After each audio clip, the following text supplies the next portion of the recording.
Electric వాహన తయారీ Giants ప్రపంచంలో బాగా వినబడే పేరు బీవైడి, రెండోది టెస్లా. టెస్లా యూరప్ దేశాల్లో మంచి మార్కెట్ ఉంది, ఒకప్పుడు చైనాలో కూడా మంచి మార్కెట్ ఉంది. కానీ చైనా నిదానంగా టెస్లా మీద టారిఫ్లు ఎక్కువేసి లేదా విదేశీ ఎలక్ట్రిక్ వాహనాల మీద టారిఫ్లు ఎక్కువేసి చైనాకి సంబంధించినటువంటివి తక్కువకి అమ్మేలా చేసుకొచ్చింది. తద్వారా బీవైడి మంచి సక్సెస్ అయింది, ప్రపంచవ్యాప్తంగా నడుస్తుంది. ఈవెన్ ఇండియాలో కూడా దాదాపు 2,500 ఏమో అమ్మారు. ఇప్పుడు ఈ బీవైడికి సంబంధించి మరొక కీలకమైనటువంటి అడుగుబడింది.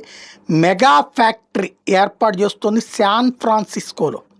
తద్వారా యూరప్ మార్కెట్ని కూడా క్యాప్చర్ చేసేటటువంటి ప్రయత్నం చేస్తుంది. శాన్ ఫ్రాన్సిస్కో చరిత్రలోనే లేనంత పెద్ద ఫ్యాక్టరీ అక్కడ ఏర్పాటు చేస్తుంది.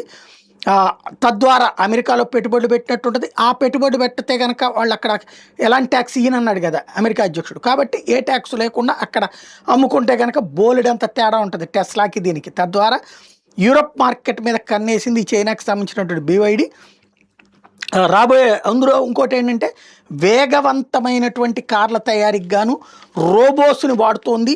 మనుషులని పూర్తిగా తగ్గించేయడం ద్వారా ఖర్చు మరికొంత తగ్గించుకుంటోంది.